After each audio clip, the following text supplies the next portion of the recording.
Hello everybody, welcome back to a brand new video, and today we're going to be reviewing the Asetek SimSports Invicta pedal set, the first hydraulic pedal set I've ever owned. So big thank you to Asetek for sending them out to me. And it's worth saying as well, there's no contracts or anything to do with this review, so everything you're going to hear from this mouth is honest and truthful, which is always the best way a review should be.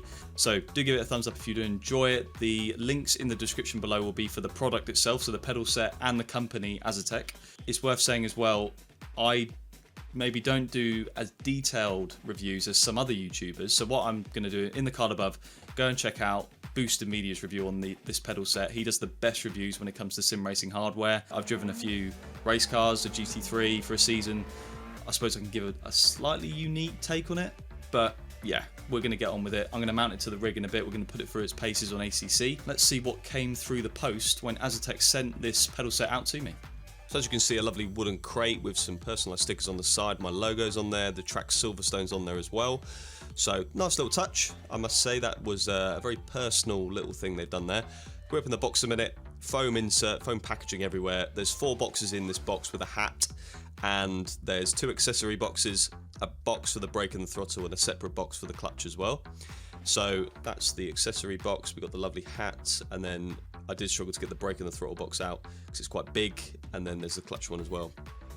So if I talk about a couple of other things quickly, if you buy these pedals, it comes with an absolutely enormous manual, which I read through most of it, and it's very interesting. They explain not only what it does, but why they've done it the way they have. So you'll fully understand the pedal set before you actually use them, which is very good. And there's a few things I don't show you in some of the boxes, and it's just a few more nuts and bolts and some stickers as well. So you don't actually see that in this video, but that's what also comes with this pedal set. And so if we look into the individual boxes, you can see there the stickers. I can't believe they put my logo on there. I was buzzing about that. But if we open this accessory box, we've got another box in there, but we've got this little anodized capsule that contains some foam earplugs, which, to be honest, I didn't really understand why they were in there, but it was quite nice little touch. And then we've got some Asetek lanyards, so use them as and when you want to. And we've got a USB-C cable there on the right hand side, USB-C both sides. And in this little box here, we've got the USB plug, of course, that contains some stuff for the review, some pictures and some information on the pedals. And then this little box, we've got some extra washers, nuts, and we've got the alternative throttle spring pedal, the softer one, and the 2 other brake elastomers. So the one in the pedal set is the default one, and those 2 are different ones. All capable of going up to 100 bar of pressure. They just achieve it in a different way, so it gives you a different feel on the pedal. And then this accessory box has an Asetek SimSports hoodie and as you can see down there, a cutout of an Audi R8 with an Asetek livery on it, which I do think actually exists in real life. I've seen it in a video somewhere, so I'm not sure if they're planning on doing any racing with that, but either way, pretty cool. And there you go, the pedal set looks absolutely amazing. I would prefer it if they could allow the pedals to be directly mounted to the rig individually, but the pedal play is very cool, especially with the LED lights. And if I talk about the pedals for a minute, the 3 different elastomers, so as I said, all capable of 100 bar, and they just achieve it in a different way. You can see I'm pointing there at the mounting holes, so there's 4 on the brake and throttle pedal plate, and then 2 on the clutch pedal plate. And the way they conjoin is, you see that recess on the right hand side, there's 2 alignment pins. You put the pins in, you put the pedals together. It's very simple. You know, I did it in a matter of minutes, and if I can do it in a matter of minutes, anybody can. So this is the software. It's got a little 3D model of the pedal set itself, and it moves the pedals as you do in real life, and I thought that was very cool. I've never really seen that before on a pedal set. And the software is very good. It does miss a couple of features, but you can see there it's calibrated, or we're just doing the inputs of the throttle and the brake. It's currently at 25 bar, the brake. To calibrate the pedal, it's very easy. You just put it to the pressure you want, and then you complete it, it saves it, and you move on. I've got some dead zones in there, 2% on the top, and then for the brake, I've got 5% dead zone on the bottom, is what they recommend. In this bit, it's just the maps of the throttle and the brake and the clutch, so you can make it linear. You can adjust it how and when you want. You know, for iRacing, for example, you would run it a bit differently to just a linear pedal. And the LED system, you can change the color to whatever you want, and you can turn it off if you really want to, but I don't know why you'd want to do that. and you can adjust the brightness as well. You can reset the color. So it's a good software. It's not simple, you know. It's quite polished, which I quite liked, and very easy to set up as well. So there's the LED lights in action in real life, and I think we're going to go and load it up on ACC and give it a go. Okay, guys, so we're in the rig. You can see the pedal cam, and this should give you a good idea of what it looks like and therefore what it would feel like to have these pedals on ACC in the McLaren at Silverstone, just for reference. But what I'm going to do is start off with what I have these pedals set at on the brake. It looks quite light, so 20 bar, that's not really a lot. You know, in a real race car, you're kind of pushing the boundaries of 100 bar in some braking zones. But we're on a simulator, and I obviously do quite a few esports races, and the last thing I want to be doing is knackering myself out. And when the pedal, say it's at 100 bar, I'm never going to be able to repeat that consistently because I'm pushing my body to the limit every single corner of every single lap. Not sustainable, not efficient. So what I do is I have it quite light. You know, with boots on, it's even lighter, and it just makes it easy for me to repeat my my braking zones, and consistency is very nice with the brake this light. So what I'll do is I'll do a little bit of driving with it like this, and then what I'll do is put it all the way up to the max. Well, I can't even reach the max actually. Yeah, just about there. 65 bar, I think, with this elastomer in it, and we'll give it a test with that as well. So for the minute though, let's take it out on track. So I'm going to move my brake foot out of the way a minute, because I do left foot brake, and show you the throttle. So we have vaguely talked about it already, but the throttle is the weakness of these pedals. You know, I don't want to start this off in a negative way, but it is. Compared to the pedals I usually run, the Heisenberg Sprints, and I think the Ultimates are even better than them, the throttle is a bit light, and I've got it on the stiffest spring. I've put as much preload in the spring as I can, and it's just a bit flimsy.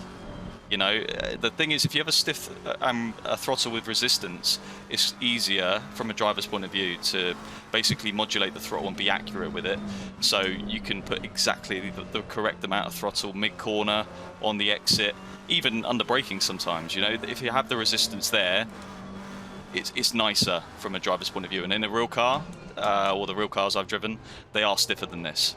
The brake, though, let's get into positive mode a minute. The brake is outstanding. I mean, in an ideal world, I'd run the Heisenberg throttle with this brake. Obviously, I can't because these pedals are directly mounted to the base or the pedal plate, which again, I think that could be improved. You know, I think having individual pedals like Heisenberg offer is better in my opinion.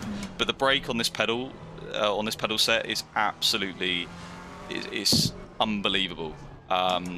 Exactly the same feeling you get in a real car.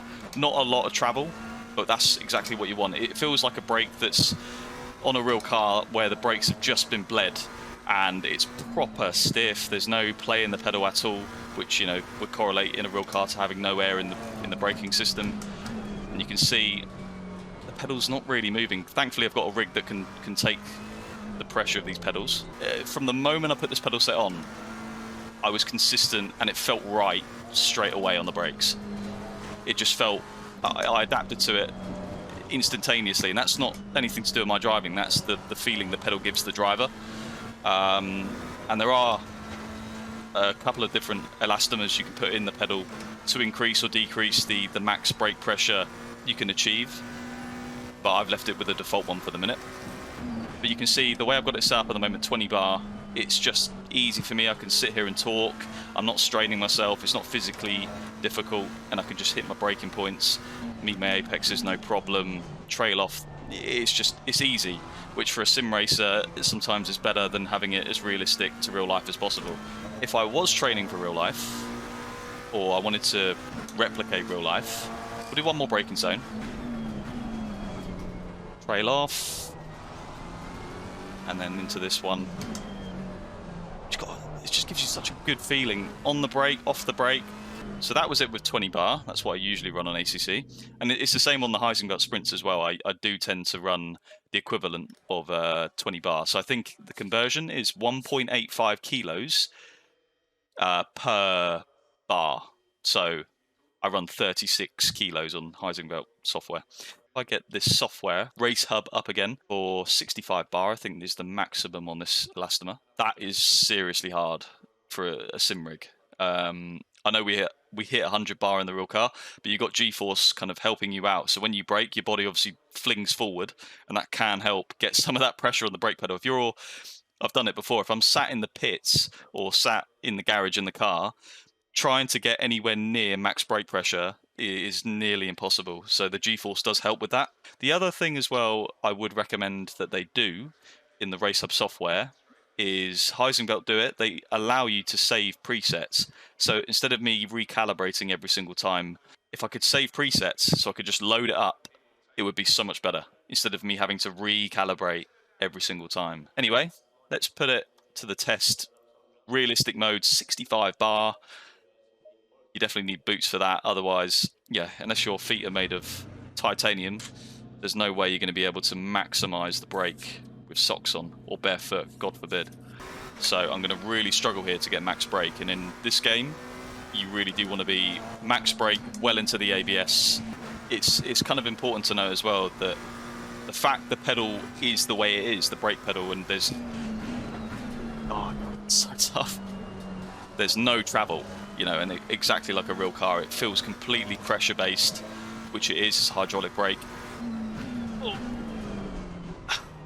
It's changed the game in terms of how good a brake pedal could be in sim racing. Really struggling to slow the car down now. Right, let's focus and try and actually hit the apex of Brooklands. Pretend I'm in the real car. Immerse myself. It's tough. I would be nowhere near my consistent pace if I use this day in, day out, because I just can't slow the car down. I've got no G-force in the sim rig to kind of help me get that pressure on the brake pedal. I wouldn't say I'm the strongest guy in the world, don't get me wrong, but I'm not the weakest. You know, I can put a decent amount of pedal pressure through the brake, and I'm struggling here. So it shows you the capabilities and how sturdy the pedal set is to be able to take that kind of pressure, no problem, you know. See if we can hit 100% brake. You can see in the bottom right corner of ACC the amount of brake I'm inputting into each corner. Just about got it there, but it's tough, really tough.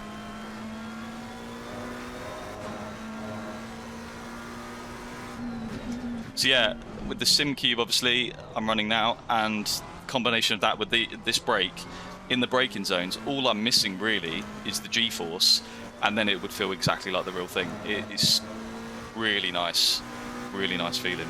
I'd stay on the brake, trail off as slow as I can to not over-rotate the car on the entry. And you see, yeah, I just need to get used to that increased pedal pressure. It's not natural for me at the moment. I've done so much practice with 20 bar. But there, I think, yeah, I think it gives you a good idea of what the pedal set's like. As I say, the throttle, a little bit of a weakness for me, and it'd be great to be able to save the presets in the software, but that's easily fixable. I think if they just got a stiffer spring for the throttle, that would again be an easy fix. But the brake is remarkable. It's so much better than everything else I've tried when it comes to pedal sets. It's unreal. So then, to summarise, and if we look at the whole picture for a minute, first of all, it's a great product. Nothing is perfect, but the throttle being the main one for me. But if we compare it to, I'm going to compare it to, say, a pedal set I've used for a while that's of a similar pricing and a similar standard. The brake pedal, without doubt, is the best brake pedal I've used in any sim racing pedal set by a long way. Just the way it feels and the way it reacts, very close to a real race car pedal. But the throttle lets it down, in my opinion, a little bit. The clutch is a clutch, and it feels very similar to the Heisenbelt one. Yeah, I'm really stuck to say whether it's better or is it worth that money extra compared to the Sprint set. I'd say if they can sort the throttle out, yes, 100%. But anyway, this pedal set, it publicly gets released on the week commencing 28th of February. That is the end of this review and video. So I hope you liked it. It was very snappy, and I thought I'd get to the point very quickly and straight away. Didn't go into too much detail. But yeah, give it a thumbs up if you did enjoy. Sub to the channel if you if you liked it, and comment what you want to say on the pedals. Maybe you've already ordered a set. If you've got any questions, do ask them. I can always try and help. Yeah, thank you again to Asetek for sending the pedals out. Until the next video, I'll see you soon.